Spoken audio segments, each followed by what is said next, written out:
রাজকৃষ্ণ সাহা জমিদার বাড়ি স্থানীয়দের কাছে রাজবাড়ি হিসেবে পরিচিত। প্রায় 180 বছর আগে এই জমিদার বাড়িটি নির্মিত হয়। অত্র অঞ্চলে এই জমিদার বাড়ি ছিল সবার শীর্ষে।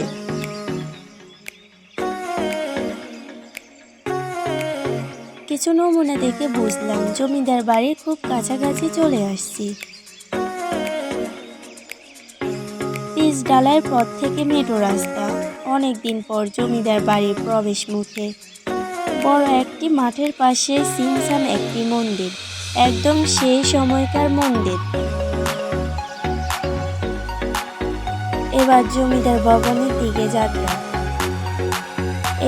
এটি ভবনের সামনের অংশ। ভিতরের দিকে যত প্রবেশ করছি বুঝতে পারছি এর বিশালতা। প্রায় 13 একর জায়গা জুড়ে এই জমিদার বাড়িটি নির্মিত।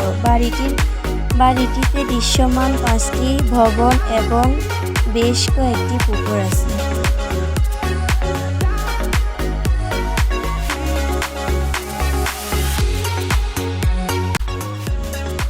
দেয়ালের আস্তরগুলো বসে পড়ছে অনেকদিন আগে। বিষণ্ণ দেয়ালগুলো দেখতে ভয়ঙ্কর লাগতেছে। এই দেখুন, সিঁড়ি এবং সিঁড়িঘর দুটি ভেঙে পড়েছে।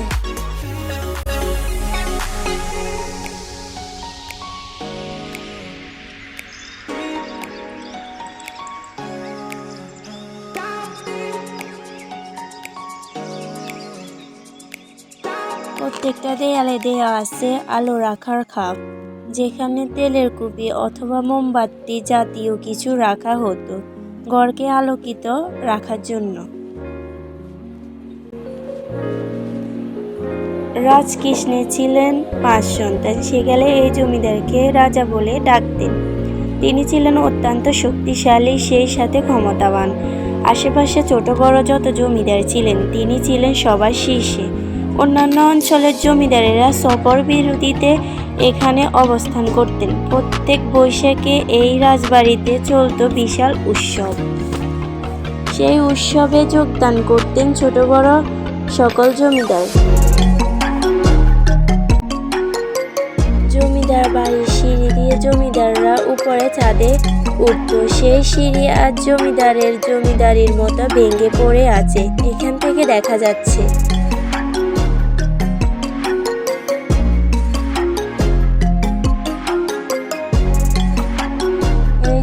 বাড়ি ঘুরে দেখার পর একটা বিষয় মনে হলো, জমিদার রাজকৃষ্ণের পরে এখন এখানে চলছে অসৎ গাছের জমিদারি।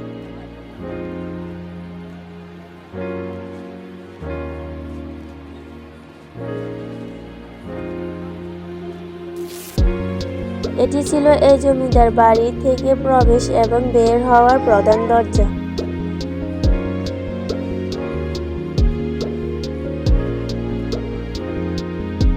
ভবনগুলোর মধ্যে এই ভবনটি একটু ভালোভাবে টিকে আছে। প্রথম দেখায় মনে হবে এই বাড়ি থেকে এক্ষুনি বের হয়ে আসবে জমিদার।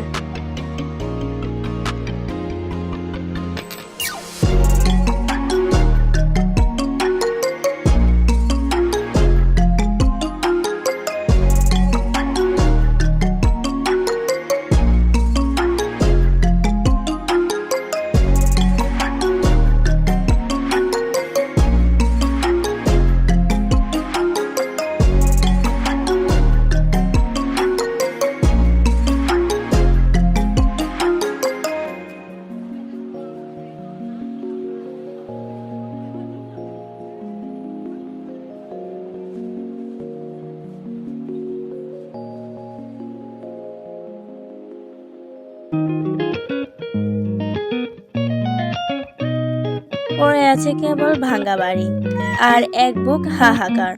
প্রবল প্রতাপের জমিদারি আজ কেবলই গল্প, আর বাড়িগুলো শুধুই দৃশ্য।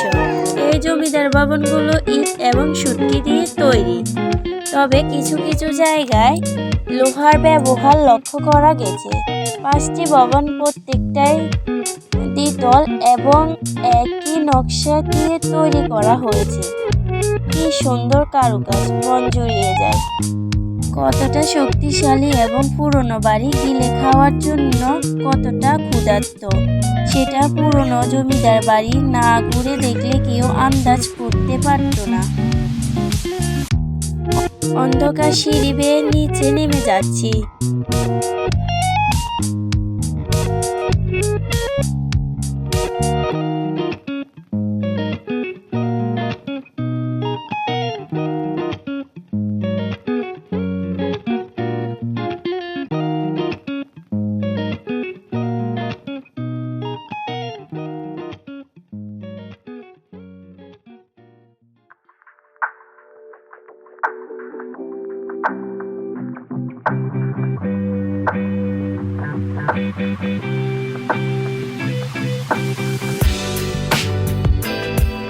এই জমিদারের বংশধররা জমিদারি প্রথা বিলুপ্ত হওয়ার পরে 1996 সাল পর্যন্ত এই বাড়িতে ছিল। জমিদার বাড়ির বংশধররা কিছু এখন ঢাকা, চট্টগ্রাম এবং কিছু ভারতে কলকাতা, ত্রিপুরা রাজ্যে আছে।